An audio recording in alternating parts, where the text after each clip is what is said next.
1,00,000 కోట్లు ఖర్చు పెట్టేంత ఆర్థిక శక్తి లేదని గత ప్రభుత్వం చెప్పినప్పుడు రాజధాని అమరావతి ఒక బరువైన స్వప్నంగానే మిగిలిపోయింది.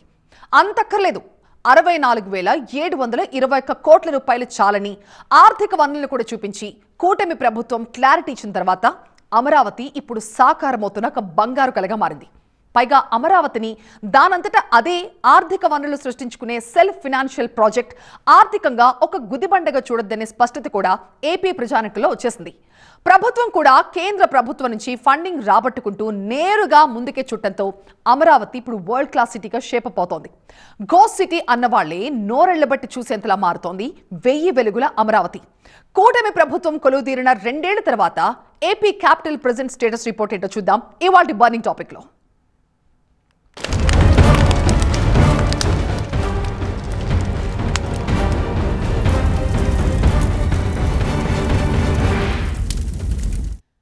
రేపటి వికాసం కోసం స్వర్ణాంధ్ర దిశగా మరో అడుగు అంటూ గత మే నెలలో ప్రధాని మోదీ చేతుల మీదుగా ఆవిష్కృతమైంది అమరావతి 2.0.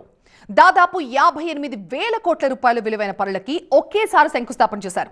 దాంతోనే అమరావతి కొత్త ఊపిరి పోసుకుంది. పోగొట్టుకున్న బ్రాండ్ ఇమేజ్ ని కూడా తిరిగి సొంతం చేసుకుంది. దేశమంతా మరొకసారి అమరావతి గురించి మాట్లాడుకోవడం మొదలైంది.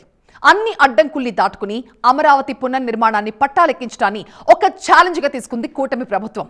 ప్రతిరోజు 20,000 మంది కార్మికులు, 100 మంది ఇంజనీర్లు, మెటీరియల్ లోడ్తో 100 కొద్ది లారీలు, రాజధానిలో ఒక జాతరలా మొదలైంది నిర్మాణం. అడపాదడపా వానలొచ్చి నీళ్లు నిలబడ్డప్పుడు తప్పిస్తే మిగతా అన్ని రోజుల్లోని నాన్ స్టాప్ గా ఒక మహాయజ్ఞంలా సాగింది అమరావతి నిర్మాణం.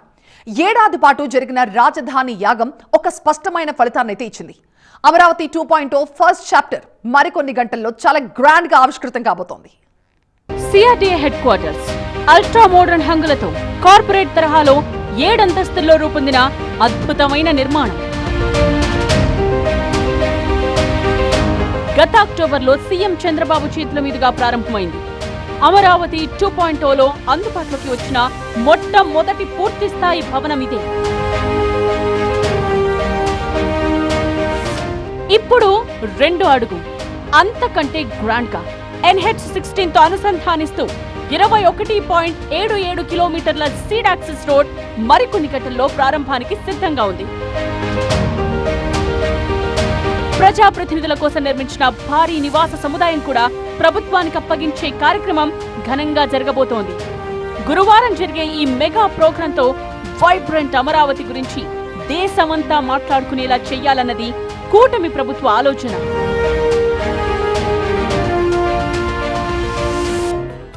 Capital region development authority CRTA ready. రాజధానిలో మరో కీలక ఘట్టం పాలకులకు బసవసతి. అందుకే ప్రజాప్రతినిధుల కోసం అమరావతిలో భారీ నివాస సముదాయం నిర్మించాలని సంకల్పించి ఎంతో ప్రయాస కోర్చి పూర్తి చేసింది ప్రభుత్వం. నెలపాడు దగ్గర 10.46 ఎకరాల్లో నిర్మించిన mega complex 207 residential units, 9 office units తో కలిపి 9 towers, 3 bedrooms, living, dining, kitchen, office, balcony సదుపాయాలతో ఒక్కొక్కటి 3,500 చదరపు అడుగుల బిల్డప్ ఏరియాతో పూర్తయి సీఎం చేతుల మీదుగా ప్రారంభానికి సిద్ధంగా ఉంది. దాదాపుగా 9 టవర్స్ ని ఇక్కడ ఏర్పాటు చేయడం జరిగింది. ఒక్కొక్క టవర్ లో 12 ఫ్లోర్స్ ఉంటాయి. ఒక్కొక్క ఫ్లోర్ లో 2 ఇల్లు ఉంటాయి. ఒకసారి మనం చూడొచ్చు, ఇది ఫోయర్. ఇది ఇక్కడ నుంచి లోపలికి వస్తే ఫోయర్ తో పాటు ఒక విశాలమైన లివింగ్ స్పేస్ ఉంటుంది. ఇక్కడ నుంచి మనం ఒకసారి వీటిని రేపు మోడల్ హౌస్ ఇది, రేపు ముఖ్యమంత్రి ప్రారంభించబోతున్న ఇల్లు ఇదే. దీనికి సంబంధించిన ఇన్ఫ్రాస్ట్రక్చర్ని కావచ్చు, లేకపోతే ఇంటీరియర్ని కూడా తీసుకొచ్చి ఇక్కడ సెట్ చేసే ప్రయత్నాన్ని అధికారులు చేస్తున్న నేపథ్యం కనిపిస్తుంది. ఒకసారి ఫోయర్ నుంచి లోపలికి వస్తే ఒకసారి లివింగ్ స్పేస్ ఇది. లివింగ్ రూమ్ చాలా స్పేషియస్గా, చాలా లగ్జూరియస్గా వీటిని ఏర్పాటు చేయడం జరిగింది. వాళ్ళకి ఒక్కొక్క ఫ్లోర్లో వాళ్ళకి సంబంధించి ఎమ్మెల్యేలకు సంబంధించి వాళ్ళకి కేవలం నివాస వసతులు మాత్రమే కాకుండా వాళ్ళ కార్యాలయాలు కూడా ఏర్పాటు చేయడం జరిగింది. అలాగే 3 బెడ్రూమ్స్ కూడా ఏర్పాటు చేయడం. ఒకటి మాస్టర్ బెడ్రూమ్, ఒకటి గెస్ట్ బెడ్రూమ్, ఒకటి చిల్డ్రన్స్ రూమ్గా ఏర్పాటు చేయడం జరిగింది. ఇది గెస్ట్ బెడ్రూమ్. ఇది వాటికి సంబంధించి ప్రత్యేకమైన ఏర్పాట్లన్నింటినీ ఇక్కడ చేస్తున్న నేపథ్యం కనిపిస్తుంది. ముఖ్యమంత్రి ప్రారంభించి సిఆర్డీఏకి అప్పగించగానే జేడీఏకి హ్యాండ్ ఓవర్ చేస్తారు. కేటాయింపు పూర్తవగానే ఎమ్మెల్యేలు, ఎమ్మెల్సీలు ఈ క్వార్టర్స్ లోనే మకాం పెడతారు. దీంతో ప్రజాప్రతినిధుల శాశ్వత నివాసంతో అమరావతిలో పూర్తిగా రెసిడెన్షియల్ అట్మాస్ఫియర్ ఏర్పడుతుందని ప్రభుత్వం భావిస్తోంది. ఇది ఒక లగ్జరియస్ విల్లాస్గా ఒక గేటెడ్ కమ్యూనిటీ లాగా దీన్ని ఏర్పాటు చేయడం జరిగింది. ఇక్కడ కేవలం నివాసం మాత్రమే కాకుండా వినోదానికి సంబంధించినవి కావచ్చు, లేకపోతే స్పోర్ట్స్కి సంబంధించినవి కావచ్చు, లేకపోతే మిగతా క్లబ్ హౌస్కి సంబంధించి కావచ్చు, అన్ని వస్తువులతో దీన్ని ఒక ప్రీమియర్ విల్లాగా దీన్ని ఏర్పాటు చేసిన నేపథ్యం కనిపిస్తుంది. నిజానికి 2019 నాటికే ఎమ్మెల్యే క్వార్టర్స్ కు నిర్మాణం 85% పూర్తయింది. తరువాత ప్రభుత్వం మారడంతో పనులు అటకెక్కి పిచ్చి మొక్కలు పెరిగి దాదాపు శిథిలావస్థకు చేరాయి. కూటమి ప్రభుత్వం అధికారంలోకి వచ్చాక రీస్టార్ట్ చేసి పనుల్ని స్పీడప్ చేసింది. పునాదుల గట్టితనాన్ని నిపుణులతో పరీక్షించి ఒక నిర్ణయానికొచ్చింది. అసెంబ్లీ స్పీకర్ అయ్యన్న పాత్రుడు స్వయంగా పర్యవేక్షించి ఆదేశాలివ్వడంతో 9 నెలల్లో పూర్తయ్యేలా సహకరించారు. అసెంబ్లీలో 175 మంది, కౌన్సిల్లో 60 మంది, మొత్తం 235 మంది ప్రజాప్రతినిధులు ఇందులో బస చేస్తారు. సోలార్ ప్యానెల్స్ ఏర్పాటు చేసి షీర్ వాల్ టెక్నాలజీతో గ్రీన్ ఎనర్జీ బిల్డింగులుగా నిర్మితమైన శాశ్వత భవనాలివి.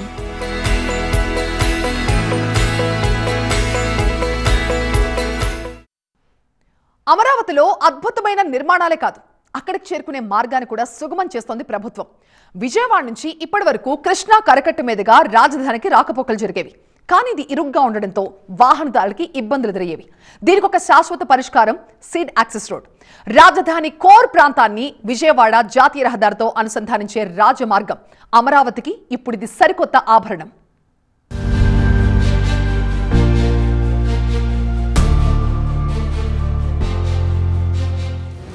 సీడ్ యాక్సెస్ రోడ్ రాజధానికి ఇది రాజబాట. ప్రకాశం బ్యారేజ్ మీదుగా నేరుగా అమరావతికి వెళ్లే ఛాన్స్. రాజధానిలో ఏ ప్రాంతం నుండి ఎక్కడికైనా వెళ్లే సౌకర్యం. ముఖ్యమంత్రి చేతుల మీదుగా గురువారమే జాతికి అంకితం. అమరావతికి దారితీసే సీడ్ యాక్సెస్ రోడ్. సింపుల్ గా దీన్ని హైటెక్ రోడ్ అని చెప్పుకోవచ్చు. ఎందుకంటే ఇక్కడ దీనికున్నవన్నీ కింగ్ సైజ్ క్వాలిటీసే.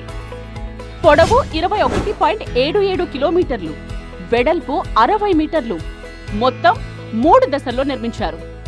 దొండపాడు దగ్గర మొదలై రాయపూడి, వెంకటపాలెం, పెనుమాక, ఉండవల్లి, తాడేపల్లి మీదుగా NH16 లో కలుస్తుంది.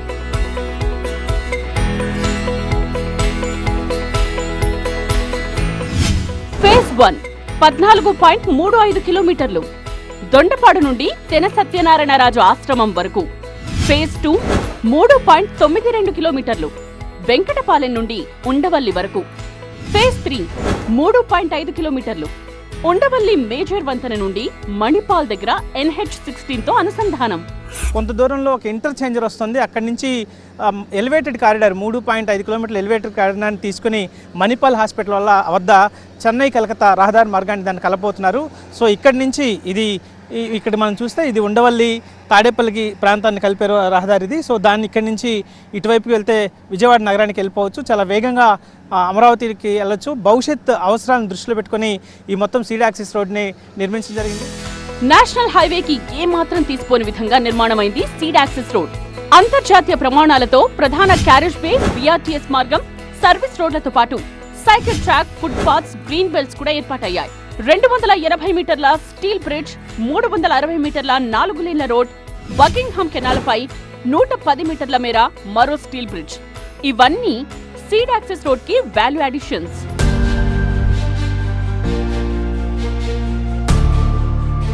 పొడవు వెడల్పులో కాదు, డిజైన్ లోనే ఉంది సీడ్ యాక్సెస్ రోడ్ స్పెషాలిటీ. ఎందుకంటే రోడ్ కి సమాంతరంగా వరల్డ్ క్లాస్ వ్యవస్థ ఏర్పాటైంది. అమరావతి భవిష్యత్ అవసరాలకు తగ్గట్టు కీలక మౌలిక వసతుల్ని కల్పించారు. వాటర్ సప్లై, పైప్ లైన్లు, ICT, గ్యాస్ లైన్లు, పవర్, స్మార్ట్ వాటర్ డ్రైనేజ్ వ్యవస్థలు అన్నీ ఫిక్స్ అన్నమాట. భవిష్యత్తులో దేనికోసం కూడా రోడ్డు తవ్వి కేబుల్స్, పైప్ లైన్స్ వేసే పరిస్థితి లేకుండా అండర్ గ్రౌండ్ యుటిలిటీస్ రూట్ ఏర్పాటు చేశారు. ఒక్క మాటలో చెప్పాలంటే రాజధాని అమరావతికి ఒక రహదారిగా కాకుండా మౌలిక వసతుల కారిడార్ గా ఉండబోతోంది seed access road. Kondaveeti Vagu, Guntur వాహినిపై 288 మీటర్ల పొడవైన మేజర్ వంతెన సీడ్ యాక్సెస్ రోడ్ కు ఇంకో అట్రాక్షన్. 1000 మెట్రిక్ టన్నుల స్టీల్ గట్టర్లు, 864 క్యూబిక్ మీటర్ల కాంక్రీట్ తో నిర్మించారు దీన్ని. కింగ్హామ్ కాలువపై నిర్మించిన 110 మీటర్ల పొడవైన 4 లేన్ స్టీల్ వంతెన ఇంకో ఆకర్షణ. మేజర్ బ్రిడ్జ్ ని దీంతో అనుసంధానించారు. ఈ స్టీల్ బ్రిడ్జ్ వచ్చి అప్రాక్సిమేట్ 50 కోట్లు అయింది. తర్వాత మిగిలినంతా సీడ్ యాక్సెస్ రోడ్డు. ఇది ఓన్లీ సీడ్ యాక్సెస్ రోడ్ నుంచి connecting road plus steel bridge అనమాట. ఇది ఈ మంగళగిరి రోడ్డుకి కనెక్ట్ అవుతుంది. రాజధానికి వెళ్ళడానికి ఇది ప్రధానమైనటువంటి రహదారిగా ఉంటుంది. సో దీనివల్ల ఈ యొక్క స్టీల్ బ్రిడ్జ్ కంప్లీట్ అవడం వల్ల ఎక్కడి నుంచి మనం హైకోర్టుకి కానీ లేకుంటే సెక్రటరియట్కి కానీ ఓన్లీ 10 నిమిషాల్లోనే మనం రీచ్ అయిపోవచ్చు. అంత ఫాస్ట్ ట్రాక్గా మనం వెళ్ళిపోవచ్చు ఈ యొక్క రోడ్లో. సో అమరావతికి కనెక్టివిటీ విషయంలో కీలకంగా మారబోతోంది సీడ్ యాక్సెస్ రోడ్. ఎందుకంటే ఉత్తర దక్షిణ వైపున మొత్తం 17 రోడ్లను అనుసంధానిస్తూ 3 దశల్లో నిర్మించిన రహదారిది. ఇప్పటికే వెస్ట్ బైపాస్ అందుబాటులోకి వచ్చేసింది. ఇప్పుడు seed access road ready to launch అంటోంది. అమరావతికి రాజమార్గం రెడీ అయినట్టేగా. జాతీయ రహదారికి కనెక్టివిటీ ఉంటుంది, విజయవాడ నగరానికి కనెక్టివిటీ ఉంటుంది. సో వీటన్నిటిని వీలైనంత త్వరగా అమరావతికి కనెక్టివిటీని ఏర్పాటు చేసే ఉద్దేశంతో దీన్ని లాంచ్ చేస్తున్న నేపథ్యం కనిపిస్తోంది. ప్రధానంగా ఏదైనా ఒక నగరం ఇంత స్థాయిలో నిర్మించాలంటే మౌలిక వసతులని పెద్ద ఎత్తున నిర్మించాల్సిన అవసరం ఉంటుంది. వాటిలో కీలకమైనది రహదారుల నిర్మాణం. సో దానిపైన దృష్టి పెట్టింది. 10 ఏళ్లు పట్టినప్పటికీ కూడా ఈ నిర్మాణం పూర్తి చేసుకుని రేపు ఉదయం ముఖ్యమంత్రి దీన్ని ఇక్కడ ప్రారంభించబోతున్నారు. సో భవిష్యత్తులో ఒక నిర్మితమవుతున్న భవన నిర్మాణాలకు సంబంధించి కావచ్చు, నగరానికి సంబంధించి కావచ్చు, దాదాపుగా కోట్ల సంఖ్యలో వచ్చే ప్రజల ఇక్కడ ఉండడానికి అవసరమైన మౌలిక వసతుల ఏర్పాటుకి ఈ రహదారి మొదటి సంతకంగా ఉండబోతోంది.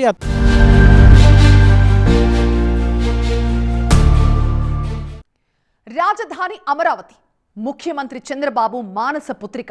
దానికోసం ఎందాకైనా పోరాడతా, ఎవరితో అయినా కొట్లాడతా అనేది ఆయన మేనరిజం. 2028 చివరికల్లా మొదటి దశ నిర్మాణం పూర్తి చేసి రాజనగరాన్ని అందుబాటులోకి తేవాలన్నది ఆయన కంటున్న బంగారు కల. అందుకే మాటల్లోనే కాదు చేతల్లో కూడా చేవ చూపిస్తోంది కూటమి ప్రభుత్వం. సంపూర్ణ అమరావతికి ఇంకా ఎంతెంత దూరం, ఎన్ని అడుగులు ముందుకు పడాలి, ఇప్పటిదాకా పూర్తయిన అమరావతి ఎంత, రన్నింగ్ లో ఉన్న అమరావతి ఎంత, ఈ లెక్క కూడా పక్కాగా ఉంది ఇక్కడ.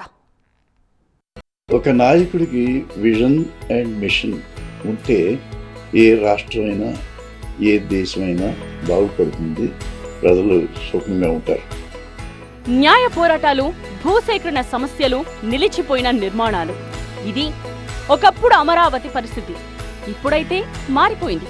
టార్గెట్స్ పెట్టుకుని మరి పనులు చేస్తోంది చంద్రబాబు సర్కార్. ఒకవైపు ప్రభుత్వ భవనాల నిర్మాణం వేగమందుకుంది. మరోవైపు టూరిజం, ఎకనామిక్ యాక్టివిటీకి ఊతమిచ్చే ప్రాజెక్టులకు గ్రీన్ సిగ్నల్ ఇస్తోంది ప్రభుత్వం.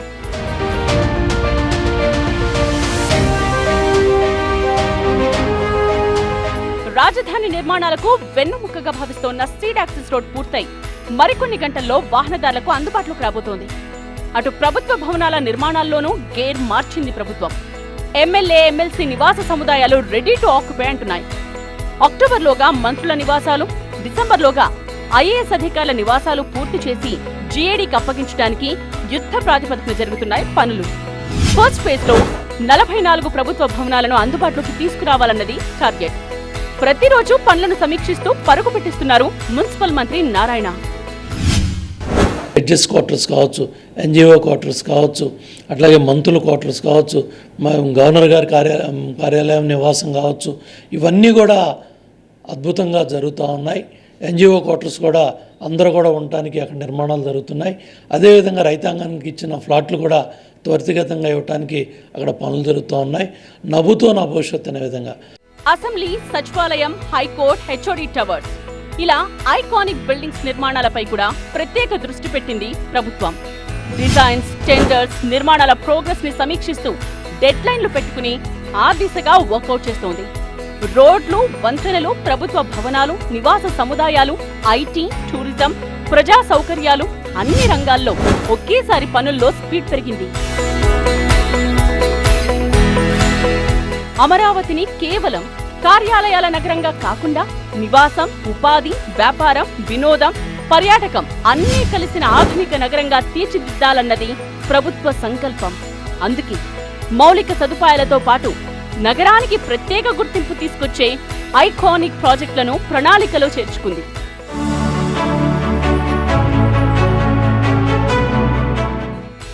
అమరావతికి గేట్వేగా ఐకానిక్ బ్రిడ్జ్ 1000 కోట్ల ఖర్చుతో అంతర్జాతీయ ప్రమాణాలతో నిర్మాణం కాబోతోంది. సిగ్నేచర్ బ్రిడ్జ్ గా నామకరణం కూడా జరిగింది.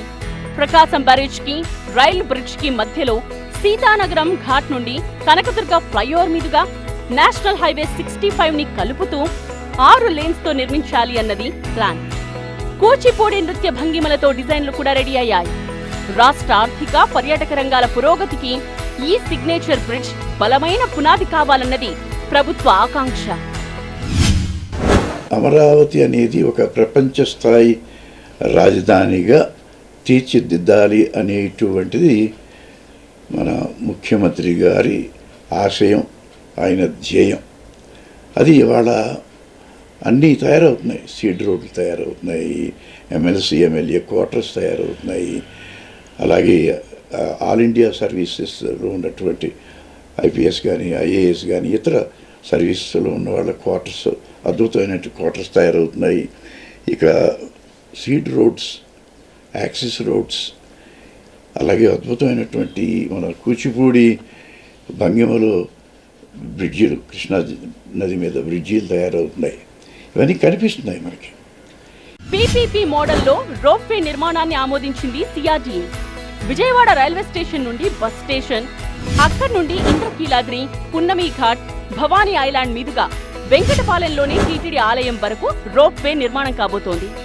ఈ ప్రాజెక్ట్ పూర్తయితే పర్యాటక రంగానికి కొత్త ఊతం దొరికినట్టే. లండన్ ఐ తరహా జెయింట్ వీల్, మినీ అమెజాన్ మోడల్లో పర్యాటక ప్రాజెక్టులను కూడా ప్రభుత్వం ముందుకు తీసుకువెళుతోంది. కొన్ని ప్రాజెక్టులు ఇప్పటికే టెండర్ల దశకు చేరుకున్నాయి. Data centres, 5G network, quantum valley, iconic tourism ప్రాజెక్టులు ఇవన్నీ కలిసి ప్రపంచ స్థాయి రాజధానిగా సాక్షాత్కారం కాబోతోంది అమరావతి. 1 కోటి జనాభాకు అవసరమైన మౌలిక సదుపాయాలతో మెగా సిటీగా రూపుదిద్దుకోబోతోంది అమరావతి. నిజానికి రాజధాని పనులు రీస్టార్ట్ చేయడం పెద్ద సవాల్గా మారింది కూటమి ప్రభుత్వానికి. 5 ఏళ్ల పాటు పనులు నిలిచిపోవడంతో న్యాయపరమైన చిక్కులు వెంటాడాయి.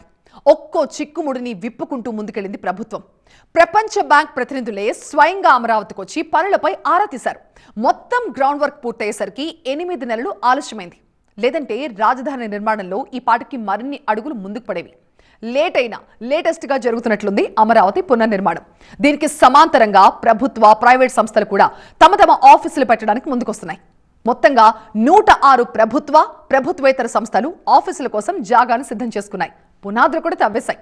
అటు అమరావతిని శాశ్వత రాజధానిగా గుర్తిస్తూ పార్లమెంట్ ఓకే చేసింది. నిర్మాణం కోసం కేంద్రం నుంచి ఫండింగ్ సపోర్ట్ ఉండనే ఉంది. అందుకే టాప్ గేర్లో బుల్లెట్ స్పీడ్తో నడుస్తోంది అమరావతి ఎక్స్ప్రెస్. ఇది వాటి బర్నింగ్ టాపిక్. చూస్తూనే ఉండండి TV9.